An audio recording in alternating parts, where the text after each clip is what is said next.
महाभारत युद्ध में अर्जुन जब भ्रमित हुआ तो कृष्ण उसकी स्थिति को समझ गए, उसका कंफ्यूजन दूर किया। कहानी कुरुक्षेत्र के मैदान में दोनों तरफ सेनाएं खड़ी थी।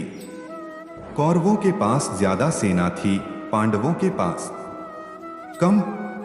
पांडवों का जो प्रमुख योद्धा था वह अर्जुन था और उसके रथ पर सारथी श्री कृष्ण थे। अर्जुन ने श्री कृष्ण से कहा कि मेरे रथ को कौरवों की सेना की ओर लेकर चलिए।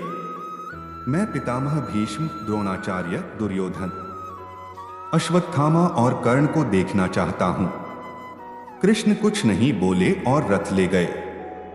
वे रथ लौटाकर लाए तो अचानक धड़ाम की आवाज आई।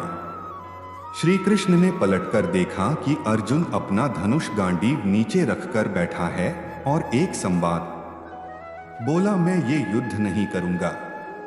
कृष्ण समझ गए कि भयभीत कम है और भ्रमित ज्यादा है। अर्जुन ने कहा था कि मैं खड़ा नहीं हो पा रहा है, मेरा मुंह सूख रहा है, मेरा शरीर कांप रहा है, मेरा धनुष गिर रहा है। श्री कृष्ण ने कहा कि युद्ध के मैदान में ऐसा बहुत से लोगों के साथ होता है। इस पर अर्जुन ने कहा कि मेरा मन भ्रमित है, मुझे समझ नहीं आ रहा है कि मैं युद्ध करूं या न करूं। तब श्री कृष्ण ने कहा कि सारी कमजोरियां चलेंगी लेकिन भ्रमित होना नहीं चलेगा। तुम युद्ध इसलिए नहीं कर रहे कि तुम्हारे सामने रिश्तेदार हैं, तुम्हारे पूजनीय हैं। सच तो ये है कि तुम धर्म की रक्षा के लिए युद्ध कर रहे हो।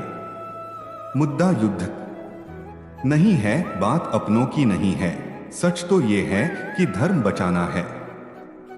भ्रम दूर करने के लिए मैं तुम्हें कुछ बातें समझाता हूं।